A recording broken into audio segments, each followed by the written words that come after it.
Hi! అందరూ ఎలా ఉన్నారు? అందరూ ఎదురుచూసే సంక్రాంతి పండగ, హాలిడేసు, ఇక పిండి వంటలు అన్నీ అయిపోయాయి. మళ్ళీ యాజ్ టీజ్ రొటీన్. ఊర్లో చేసిన అరిసెలు, ఇంకా ఎప్పుడూ ట్రావెల్ చేయలేదు ఇలా అయితే. సంక్రాంతి పండగకి అందరికీ హాలిడేస్ ఇచ్చి, ఇంకా వీకెండ్, సాటర్డే ఎప్పుడూ ముందెళ్ళిపోయి, మాకైతే ఈసారి అందరికంటే లేట్‌గా హాలిడేస్ ఇచ్చి, సాటర్డే బయలుదేరితే జస్ట్ ఓఆర్ఆర్ దిగామంతే. ఇక ట్రాఫిక్ చూడాలసలు. చుక్కలు కనిపించినియి. పొద్దున 6:30కి స్టార్ట్ అయితే సాయంత్రం 5:30 ఆ టైంకి ఇంటికి రీచ్ అయ్యాము. ఇంకా ఓఆర్ఆర్ దిగిన దగ్గర నుండి ఆ కాస్త దూరం రామోజీ ఫిల్మ్ సిటీ వరకు రీచ్ అవ్వడానికే ఆల్మోస్ట్ 2 అవర్స్ పట్టింది. సిటీలో ట్రాఫిక్ కన్నా నయ్యం. ఎలాగో కుంటుతూ అన్నా మూవ్ అయిద్దేమో గానీ, ఈ అందరూ ఫెస్టివల్‌కి ఊర్లకెళ్ళే హడావిడిలో ట్రాఫిక్ చూడాలి. ఇలానే జర్నీ మొత్తం 350 కిలోమీటర్స్‌లో ఆల్మోస్ట్ మనం ఒక 150 కిలోమీటర్స్ ఇలా నెట్టుకుపోయామంటే ఇక ఎప్పటికి రీచ్ అయ్యేది. అందులోనూ అందరూ రోడ్డుకెక్కితే మాత్రం బుర్రని అరికాల్లోనో, జేబులోనో పెట్టుకొనొస్తారేమో తెలీదు. అసలు ఎంత తొందరపాటు ఇంకేంటో ఒక్క నిమిషంలో మనం వెళ్ళిపోతాము. ఏమవ్వదు. ఆ ట్రాఫిక్‌కి గేర్ వాళ్ళైతే గేర్ వెహికల్ ఇక మూవ్ చేసి ఇసుగుబుట్టో ఏమో ఒక కిలోమీటర్ బారుకి ట్రాఫిక్ ఆగి ఏదో ఒక వెహికల్ డిస్టెన్స్ ఒక్క అడుగు డిస్టెన్స్ మూవ్ అయితే దానికి మూవ్ చేయలేక చాలామంది గ్యాప్ ఇచ్చేస్తున్నారు.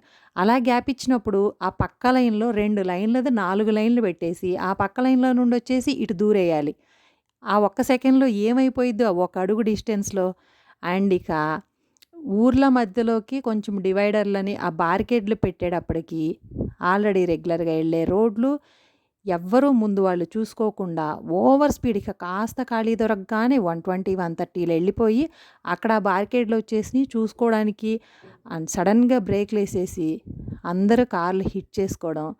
మా కారుకి కూడా హిట్ అయ్యి ఎదురున్న వాళ్ళకి 80 స్పీడ్‌లో ఎళ్తే కొంచెం వాళ్ళు డిస్టెన్స్‌లో వాళ్ళు బ్రేకేశారు అంటే మనకు అబ్జర్వేషన్ ఉంటే అట్‌లీస్ట్ 1 కార్ డిస్టెన్స్‌లో అన్నా మనం బ్రేకేస్తే వెనకాళ్ళకి మన కార్‌నొచ్చి హిట్ చేస్తే తప్ప వాళ్ళ కార్ కంట్రోల్ అవ్వలేదు. ఇంకా ఆ స్పీడ్‌లో వచ్చి మాకు కూడా ఒకళ్ళు ఒక డెంట్ పడేసి, మళ్ళీ దాని దగ్గర ఇంకా మేమసలు కారు పక్కకి తీసేలోపే ఇంకొకళ్ళొచ్చేసి ఆ కారు సైడ్ మిర్రర్‌ని కొట్టుకొని ఆగను కూడా ఆగకుండా ఎళ్ళిపోవడం.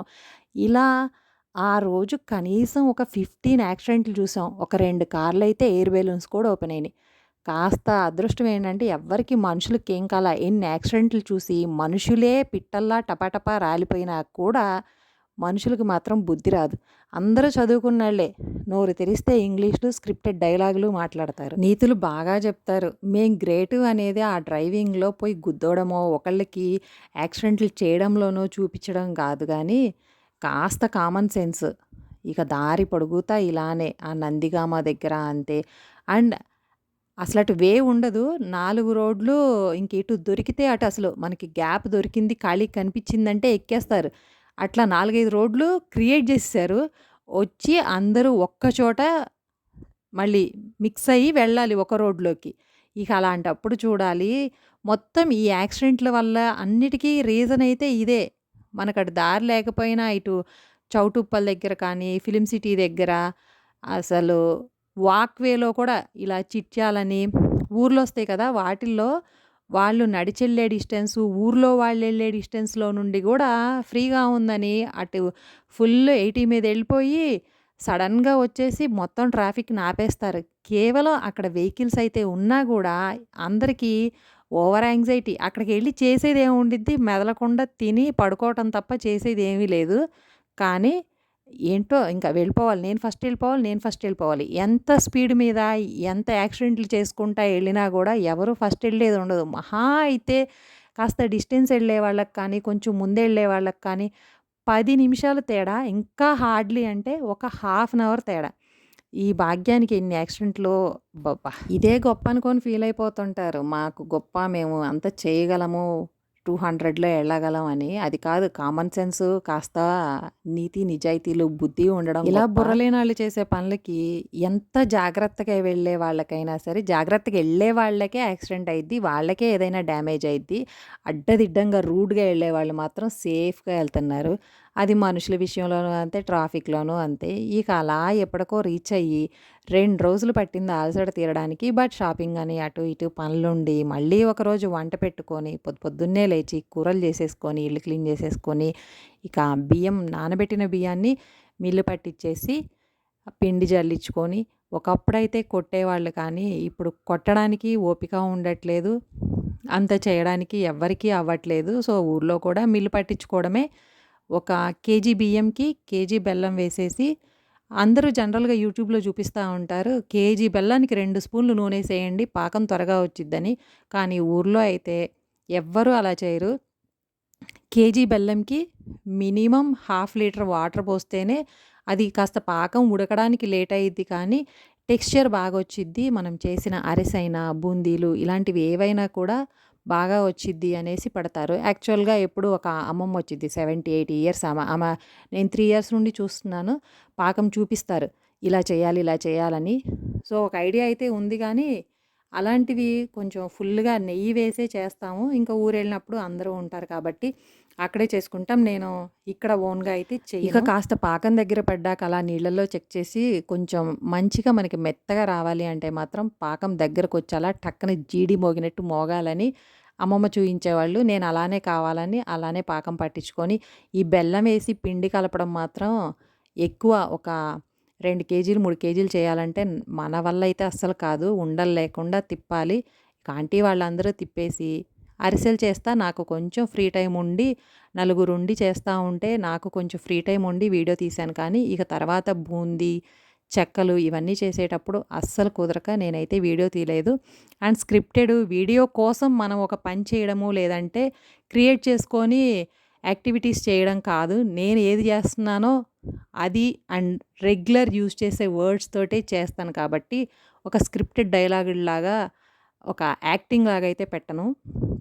అందుకని ఇంతవరకు తీసి ఇంక తర్వాత అస్సలు కుదరలేదు. అండ్ తర్వాత ఊర్లెళ్ళి కానీ నెక్స్ట్ డే జై హనుమాన్ మూవీకెళ్ళాము. అవి కానీ ఏది కుదరక అవైతే వీడియోస్ చేయలేదు కానీ, బట్ అరిసెలు మాత్రం పర్ఫెక్ట్‌గా మాకు ఇలానే నచ్చుతాయి. ఇంకెవ్వరివి కూడా తొందరగా అరిసెలైతే నచ్చవు. పొద్దున్నుండి మొదలుకొని సాయంత్రం దాకా ఇంతమంది ఒక 5గురం, 6గురం కలిసి చేస్తే ఆ బాండీ కాదని ఈ బాండీ, ఈ గిన్నె కాదని ఆ గిన్నె, ఆ ప్లేటు ఇలా ఎన్ని ప్లేట్లవుతాయో ఇంట్లో ఉన్న గిన్నెలన్నీ అక్కడే మూలుగుతాయి. మళ్ళీ వాటిని సాయంత్రం కడుక్కోవటం. ఆల్రెడీ ఒకరోజు జర్నీకి 2 రోజులు రెస్ట్ తీసుకోవాల్సినంత బాడీ పెయిన్స్, టైర్డొస్తే ఇక్కడ మళ్ళీ ఒకరోజు మొత్తం పెట్టుకున్న వంటకి ఇంకో 2 రోజులు మూలన పడాలి. బట్ ఆ మూలన పడే ఛాన్స్ కూడా లేదు. టాబ్లెట్ ఏసుకోవటం, కానిచ్చుకోవడమే. ఎందుకంటే హడావిడి 1 వీక్ హాలిడేస్ ఉన్నా గూడా అటు పనులు, ఇటు పనులు సరిపోయి సరిగ్గా వీడియో కూడా తీయలేక అండ్ ఉదయాన్నే మంచయితే ఊర్లో ఇలా ఉంది. మనకి లేట్ అయ్యే కొద్దీ 7, 8 ఆ టైం వరకు లేట్ అయ్యే కొద్దీ మంచు పెరిగిపోతూ ఉంది. కొంచెం పనుండి ఉదయాన్నే బయటికెళ్ళాలంటే ఇలా అసలు ఏం కనపడకుండా even AC front fog clear చేయడానికి కూడా అసలు వర్క్ అవ్వకుండా అయిపోయింది చాలా టైము. మళ్ళీ సాటర్డే వెళ్ళాము. Saturday return. సో, సాటర్డే అయితే చాలా కూల్‌గా జర్నీ అయితే సాగింది.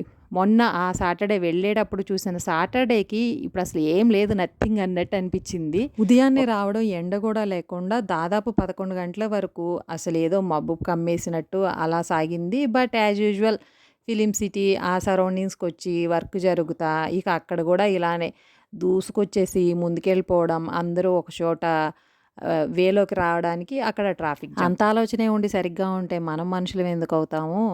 ఎక్కడైనా టైం వేస్ట్ చేస్తారు. రోడ్డు మీద మాత్రం జాగ్రత్తగా వెళ్ళే వాళ్ళకి చుక్కలు చూపిస్తారు ఇలాంటోళ్ళు. మీకు ఈ వీడియో నచ్చితే తప్పకుండా లైక్ చేయండి, షేర్ చేయండి, ఛానల్ని సబ్స్క్రైబ్ చేయండి. అండ్ రోడ్డు మీద వెళ్ళేటప్పుడు కాస్త మనం మనుషులు అని గుర్తుపెట్టుకొని ఎవ్వరైనా అలా చేయకుండా అయితే ట్రావెల్ చేయండి. Thanks for watching.